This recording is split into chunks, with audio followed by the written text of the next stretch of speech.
রক্ত দিয়ে অলির প্রাণ বাঁচাতে গিয়ে জয়ীর আসল পরিচয় জানতে পারলো দীপা। হ্যাঁ বন্ধুরা, আমরা এমনটাই দেখতে পাবো অনুরাগের ছোঁয়া ধারাবাহিকের আগামী পর্বগুলোতে। বাবার উপর অভিমান করে বন্ধুর বাড়িতে গিয়ে চরম বিপদের মুখে পড়ে অলি।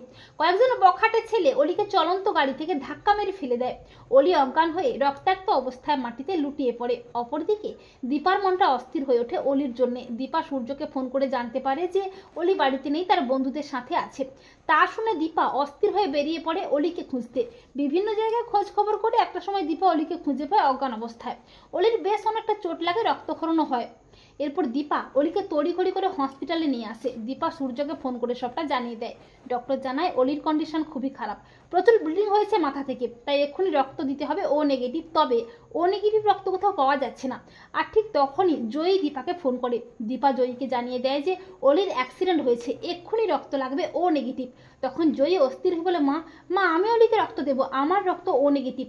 দীপা জয়ীকে তড়িঘড়ি করে হসপিটালে নিয়ে আসে। জয়ী অলিকে রক্ত দেয়। ডক্টর জানায় অলি অনেকটা বেটার আছে। ডক্টর জানায় জয়ী না থাকলে অলিকে বাঁচানো যেত না। তখন দীপা মনে মনে ভাবে, রূপারও তো রক্তের গ্রুপ ও নেগেটিভ, তার মানে জয়ী কি আমার রূপা? দীপা কাঁদতে কাঁদতে জয়ীকে জড়িয়ে ধরে বলে, তোর আসল পরিচয় কি রে জয়ী? মা বল না মা, তোকে দেখলে যে আমি আরেকজনের সাথে খুব মিল পাই, আমার রূপার। তখন জয়ী আর নিজেকে সামলাতে পারে না। জয়ী আকুল হয়ে কাঁদতে কাঁদতে দীপাকে জড়িয়ে ধরে বলে, মা তুমি ঠিক চিনেছো তোমার রূপাকে? দীপা বলে, মা তার মানে তুই আমার রূপা? সূর্য বলে, রূপা মা আমি তোকে ঠিক চিনেছিলাম, এর জন্যই তোকে দেখি আমার বুকটা উথাল পাথাল করতো।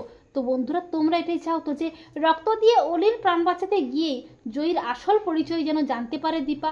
কমেন্ট করে এক্ষুনি জানিয়ে দাও তোমাদের মতামতটি।